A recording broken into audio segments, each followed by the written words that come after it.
Soyez en paix avec tous les hommes. Romains chapitre 12, verset 18. L'Église méthodiste unie Côte d'Ivoire a suivi avec beaucoup de peine les récents développements de l'actualité sociopolitique dans notre pays, une actualité dominée par des violences de tout genre ayant causé des pertes en vies humaines, fait de nombreux blessés, occasionné d'importants dégâts matériels dans de nombreuses localités de toutes les régions de la Côte d'Ivoire. L'Église méthodiste unie Côte d'Ivoire déplore cette dégradation du climat sociopolitique, les affrontements intercommunautaires et la cristallisation de la situation politique. Tout cela génère un contexte sécuritaire délétère dans lequel vivent aujourd'hui toutes les populations. L'Église méthodiste unie Côte d'Ivoire s'incline alors respectueusement devant la mémoire des personnes disparues, exprime sa compassion aux familles endeuillées, ainsi que ses vœux de prompt rétablissement aux blessés et sa solidarité à toutes les personnes et aux entreprises qui ont vu leurs biens détruits. Pour rappel, il faut relever que ce regain de tension a pris forme avec la déclaration de candidature pour un troisième mandat à la présidentielle du président Alassane Dramane Ouattara, candidature ayant fait l'objet de vives contestations et de manifestations à travers la Côte d'Ivoire, lesquelles se sont poursuivies pendant la campagne électorale, le vote, la proclamation des résultats et après. L'Église méthodiste unie Côte d'Ivoire regrette qu'en dépit des avertissements et interpellations sur les graves menaces de tensions et de troubles dans le contexte précité, aussi bien par elle que par diverses personnalités des confessions religieuses, des leaders d'opinion, des organisations non gouvernementales, sous-régionales, régionales et internationales, nous en soyons encore là aujourd'hui. Il convient de rappeler qu'à diverses occasions, l'Église méthodiste unie Côte d'Ivoire a attiré l'attention de tous et singulièrement celle du chef de l'État, garant de la Constitution, sur le caractère sensible du climat sociopolitique, les germes d'une crise et la nécessité de poser des actes concrets pour la paix et une vraie réconciliation. À l'occasion du message de Nouvel An à la Nation, le 31 décembre 2019, et lors du culte de clôture de la 15e conférence annuelle le 30 août 2020. En plus de ces adresses, l'Église méthodiste unie Côte d'Ivoire a organisé des programmes de jeûne et de prière et initié à l'échelle nationale une campagne pour la paix dénommée Côte d'Ivoire reçoit ma paix dès le mois de septembre 2020.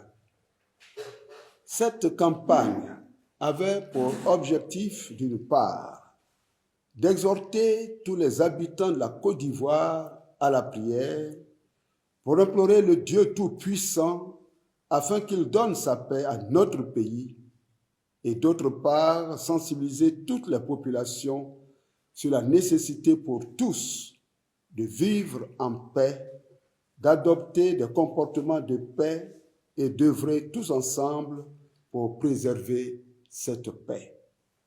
Malheureusement, au vu de la crise sociopolitique actuelle, l'Église méthodiste unie Côte d'Ivoire constate avec peine que ces différents messages n'ont pas été pris en compte. En conséquence de tout ce qui précède, l'Église méthodiste unie Côte d'Ivoire, soucieuse de l'importance de la vie humaine, don de Dieu, soucieuse de la préservation des acquis démocratiques et du respect des droits de l'homme et en vertu de sa vocation de sentinelle, condamne les nombreux actes de violence commis ces dernières semaines, interpelle la justice sur la nécessité de faire la lumière sur toutes les exactions de manière à en dégager toutes les responsabilités, car Dieu est vérité et il nous sanctifie par sa vérité. Confère Jean chapitre 17, verset 17. Invite avec insistance le chef de l'État à engager le dialogue inclusif avec toutes les parties en présence, aucun sacrifice n'étant de trop dans l'intérêt suprême de la nation. En effet, l'ex-président sud-africain Nelson Mandela a dit ceci: l'appel au dialogue n'est pas crédible quand certains sont derrière les barreaux et d'autres devant les barreaux. Le dialogue franc et sincère se mène autour d'une table dans le respect mutuel. C'est signe de paix. Fin de citation.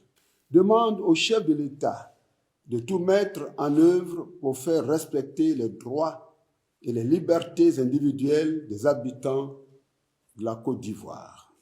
Demande au chef de l'État de prendre toutes les dispositions pour assurer la sécurité des biens et des personnes sur l'ensemble du territoire ivoirien. Invite le chef de l'État à prendre toutes les dispositions afin de prévenir les conflits interreligieux et intercommunautaires en vue de préserver la nation ivoirienne en construction. Invite le chef de l'État à œuvrer pour la libération de tous les prisonniers politiques et militaires et le retour effectif des exilés, gage de l'unité des fils et filles de ce pays et de la vraie réconciliation.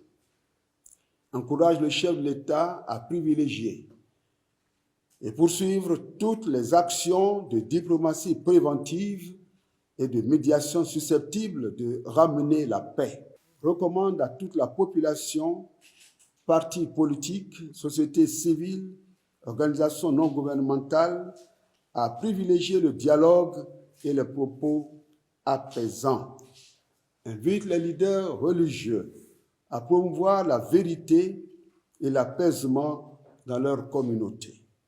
Exhorte toute la population ivoirienne à la prière, à la résilience, au pardon et à l'amour, afin que Jésus-Christ, le Prince de paix, répande sa paix dans nos cœurs et sur notre chère Côte d'Ivoire. Nul n'a le droit d'ôter la vie, ni de mettre en péril la vie humaine qui est d'une valeur infinie aux yeux de Dieu le Créateur. Le droit à la vie étant un droit inaliénable, un droit divin. Tu ne tueras point. Exode 20, verset 13. Notre responsabilité commune et individuelle est grande face à ce défi pour le retour à la paix en vue de la stabilité et du développement durable de notre pays. Que le Seigneur de la paix vous donne lui-même la paix en tout temps et de toute manière. Que le Seigneur soit avec vous tous. 2 Thessaloniciens 3, 16. Que Dieu bénisse la Côte d'Ivoire. Amen.